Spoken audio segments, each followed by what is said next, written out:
Bismillahirrahmanirrahim. Assalamualaikum warahmatullahi wabarakatuh.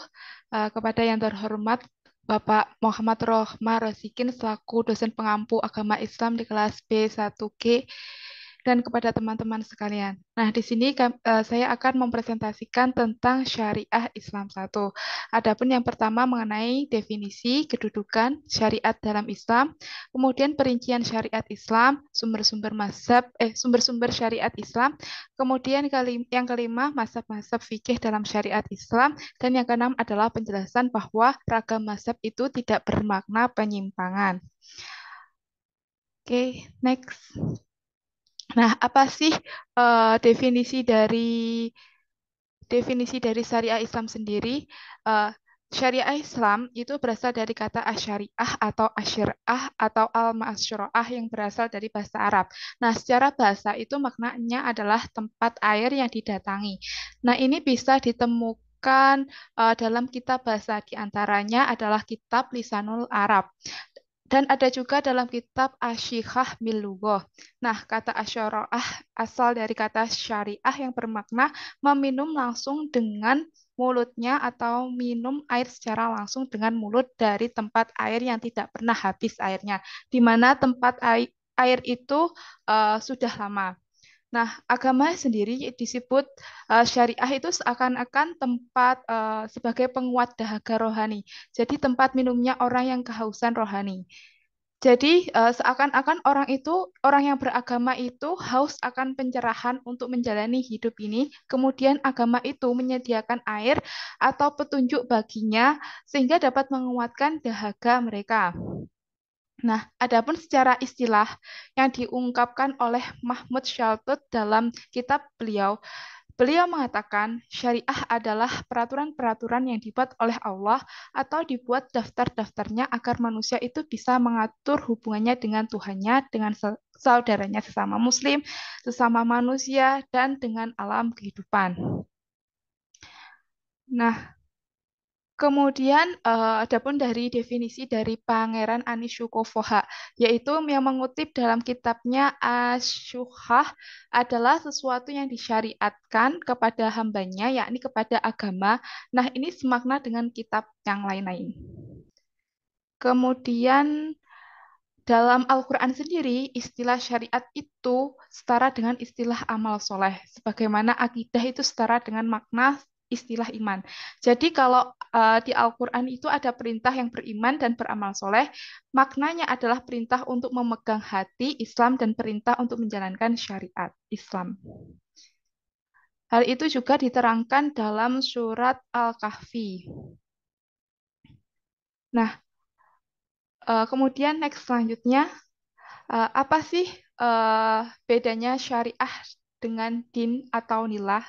Nah, syariah itu ditekankan oleh makna jalan. Makna jalan yang ditempuh oleh pemeluk agama untuk menuju Allah, din, yang ditekankan dari unsur kata-kata yang bersifat individual. Kalau kalaupun ada secara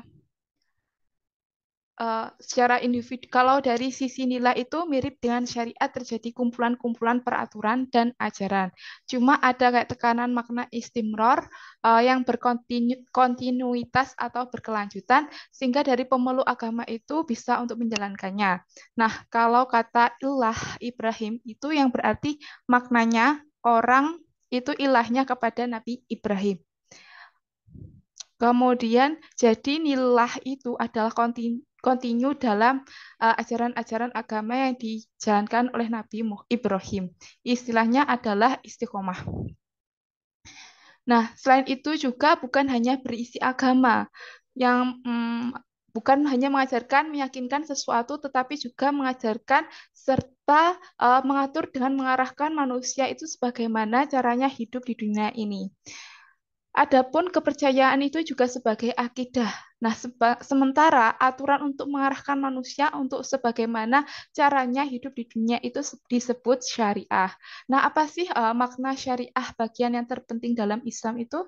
Nah, makna syariah bagian terpenting dalam Islam itu tidak mungkin terpisahkan dalam ajaran Islam.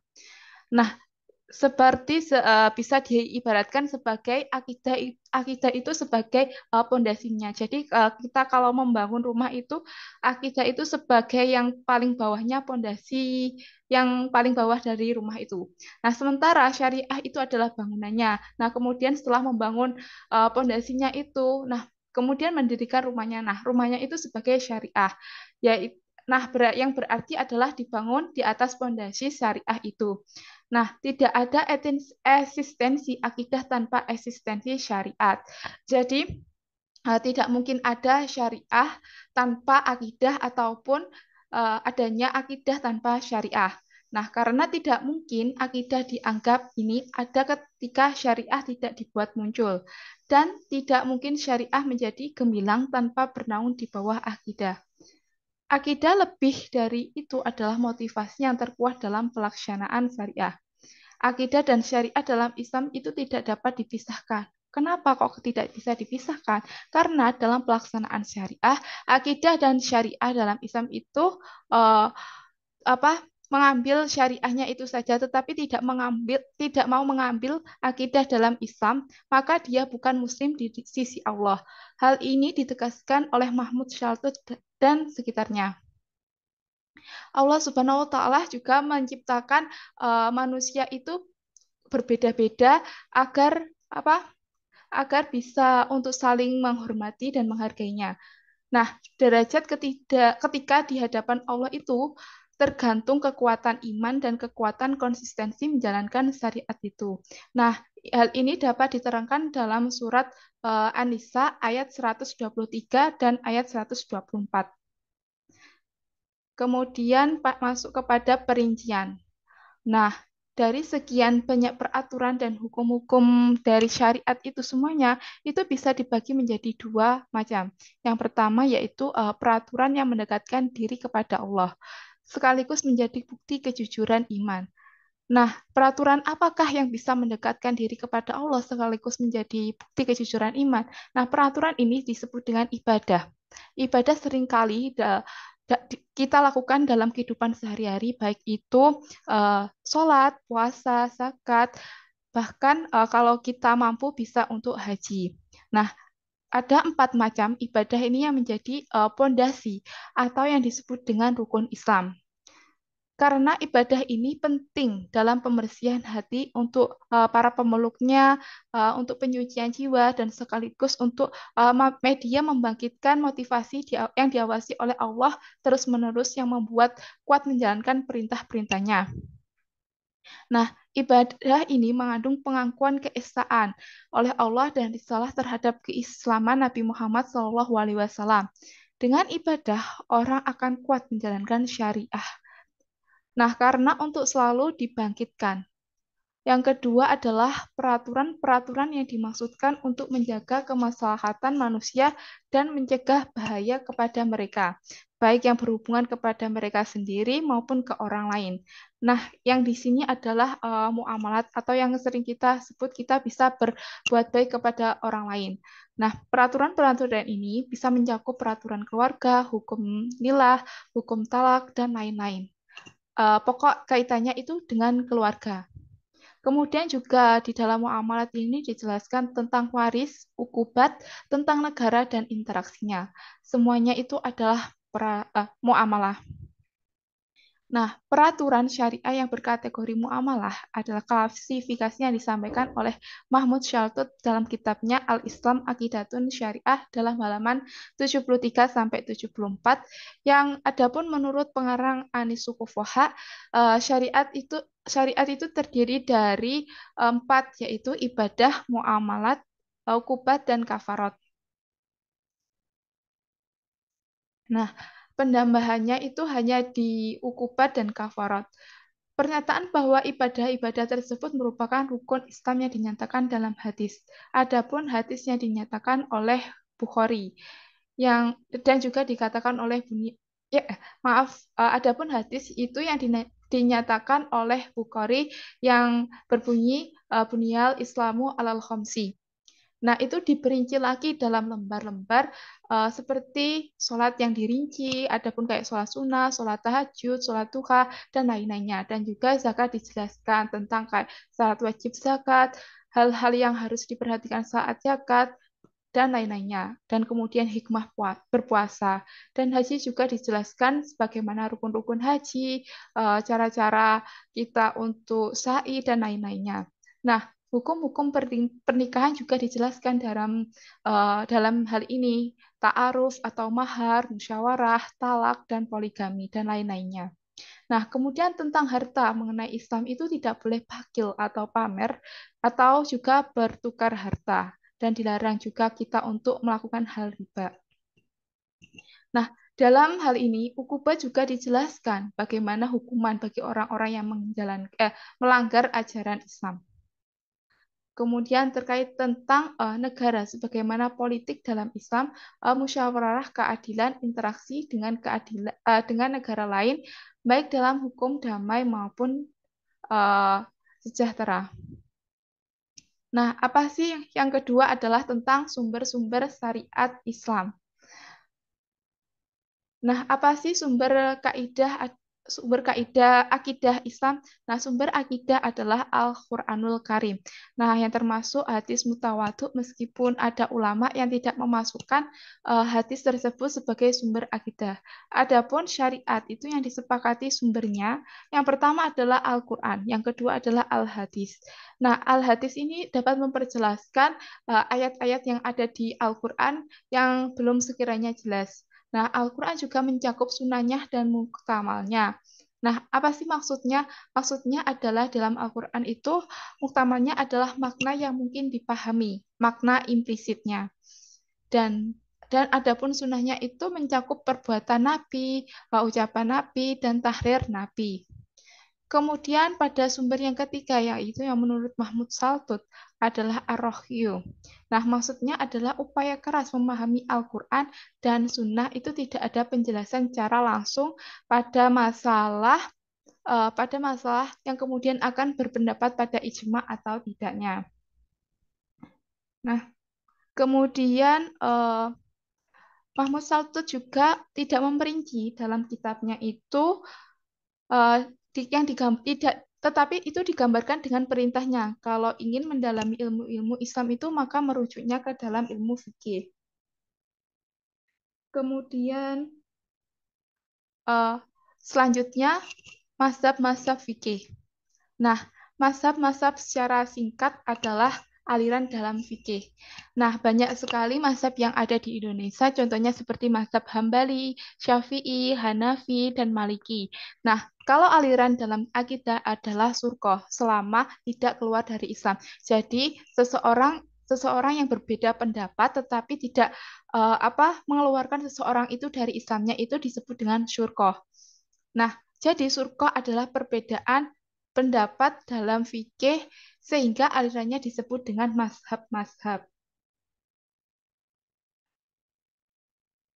Kemudian kita akan menyelami alam pikiran mujtahid mut. Nah, apa sih mujtahid mutlak? Mujtahid mutlak adalah orang yang bisa menyimpulkan hukum sendiri, maksud dari Al-Quran dan As-Sunnah tanpa bantuan dan bertanya kepada orang lainnya. Nah, yang bisa dijadikan contoh untuk yang dikaji dalam pikirannya itu yang tertulis dalam tulisan para ulama yang sudah disepakati sebagai mujtahid mutlak, yakni Al-Imam Ash-Syafi'i. Nah, kita sering sekali mendengar kata Imam Syafi'i. Bahkan banyak mayoritas di Indonesia ini mengikuti mazhab Syafi'i. Nah, kita akan coba menyelami alam pikir beliau untuk mengukur apakah kita sudah sanggup mengikuti ketinggian berpikir ataukah belum. Jadi kita sudah berhasil memahami alur pikir dan alam pikir Asy-Syafi'i pada salah satu pembahasan fikih beliau.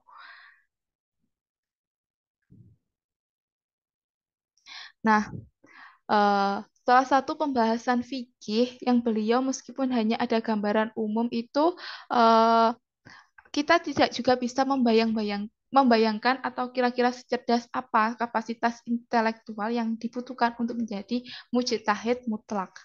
Nah, serta seluas dan sebanyak apa ilmu yang dibutuhkan untuk menghasilkan nalar fikih. Kemudian sebanyak apa ilmu yang dibutuhkan untuk menghasilkan nalar fikih yang sedemikian kompleks atau lengkapnya sehingga kita bisa mendalami dan mengetahui sebagaimana rumitnya yang dihidangkan oleh mujtahid mutlak. Kemudian Imam Syafi'i, ucapan Imam Syafi'i juga dapat dijadikan contoh untuk dianalisis demi mencapai kepentingan ini. Ini ada 3 macam kalimat yang beliau tulis dalam Al-Quran amum pada bab faraid, yaitu atau ilmu ahli waris. Nah, Asy-Syafi'i menulis yang berbunyi faradallahu ta'ala mirasal walidaini wal ihwati wa zaujati wa zauji fakana tahiru anna man kana walida au akham mahjuban wa zaujah wa zaujah fa inna dhahiru yahtamilu ayarisu wa ghairuhum mimman sumiya lahu mirasu idaka nafi khalin duna khalin fadalat sunnatun rasulillah summa aqawilu aktsari ahlil ilmi ala anna ma'nal ayati anna ahlal mawarisi inna mawarisu idaka fi khalin duna khalin. Nah, ini diriwayatkan oleh Imam Syafi'i. Kemudian kita dapat mendalami dengan adanya dari hadis dari Imam Syafi'i ini, kita bisa mendalami apa yang Anda pahami dan bisa dapat disimpulkan dalam ayat ini. Nah, dalam ayat ini kita yakin bahwa jika hanya semata-mata mengandalkan kemampuan bahasa Arab saja tanpa bantuan kitab-kitab ulama yang lain, seluruh tulisan Asy-Syafi'i di atas itu tidak akan bisa dipahami dengan utuh dan sempurna sebagaimana diinginkan oleh penulisnya. Kalau begitu, apa yang dimaksud Syafi'i dengan tulisan di atas itu? Nah, adapun kata faraid yang dimaksudkan oleh Imam Syafi'i itu adalah merujuk pada istilah ahli waris yang disebut fuqaha. Nah, dengan nama ahlul faridah al-ishabul farud atau ashabul faraid, zawul farud atau zawul faraid. Nah, bahkan kita bisa juga menyebutkan inilah yang bisa menginspirasi para fuqaha untuk menciptakan istilah-istilah tersebut. Nah, kemudian ada kata dalil yang berbunyi wal ihwati wa zauji. Nah, ini dapat menunjukkan Asy-Syafi'i itu menjadi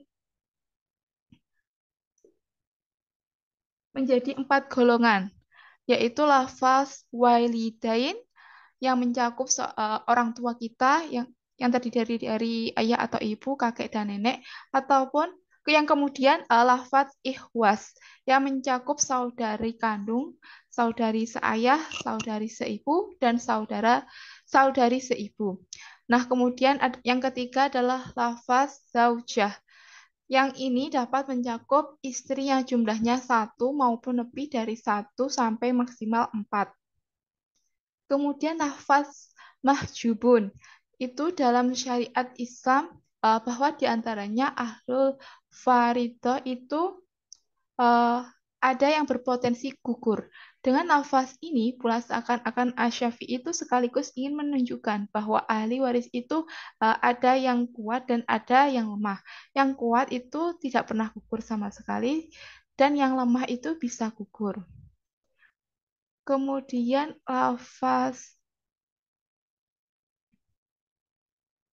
kemudian adanya penyebutan lafaz faradallahu ta'ala mirasu walidaini wal ihwa.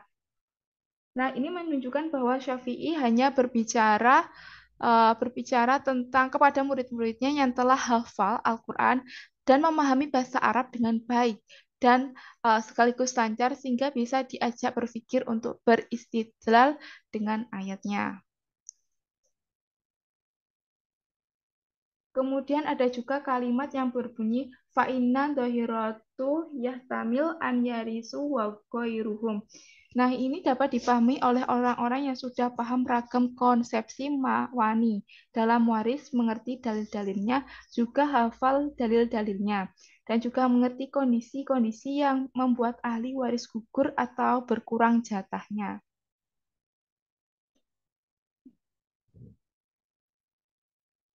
Nah, kemudian ada juga hmm, dari contoh dari kitab Amum yang dapat yang dapat diberikan oleh contoh yang terkait tentang memahami hadis. Adapun hadisnya yaitu ya Aba Umairin ma fa'alan nuwairu khair. Nah, ini dapat kita beri kesimpulan hukum apa yang bisa digali dan diinstibat darinya. Pada zaman ulama Asy-Syafi'iyah yang bernama Ibnu Al-Ghos, yang pada abad keempat Hijriah itu banyak orang yang berpendapat riwayat ini tidak ada gunanya dan riwayatkannya dan dihafalkan karena tidak ada nilai hukum apapun karena ibadah maupun muamalah itu mereka menyangka bahwa riwayat ini adalah candaan biasa Rasulullah. Kemudian mereka meriwayatkan juga dalam Ibnu Hajar Al-Asqalani yang menyebut di zaman Ibnu Al-Qas itu para ahli hadis dihina dan dicela karena mengajarkan hadis-hadis yang dianggap mubazir. Kemudian kita perlu berpikir lagi, tapi benarkah persangkaan sebagian orang itu bahwa hadis ini memang sama sekali tidak mengandung pengertian hukum? Kita dapat kita dapat menyimpulkan bahwa jawabannya adalah tidak benar. Karena hadis jika kita renungkan dengan serius justru akan menunjukkan sejumlah hukum-hukum penting. Misalnya, bolehkah kita untuk bercanda?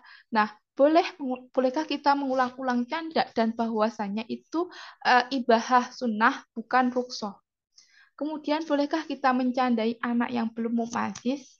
Nah, kemudian kita dapat berpikir lagi yang lebih mendalam, bolehkah kita berulang-ulang mengunjungi orang yang dicandai?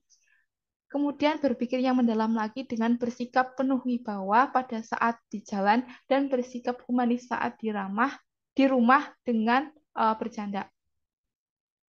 Kemudian Imam Asy-Syafi'i juga sanggup mengistibatkan 100 hukum dari satu dalil saja dan tidak memerlukan bantuan siapapun.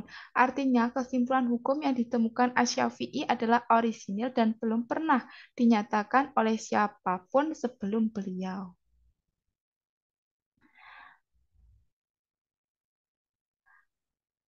Nah, mungkin dari presentasi ini yang bisa saya sampaikan, kurang lebihnya mohon maaf. Wassalamualaikum warahmatullahi wabarakatuh.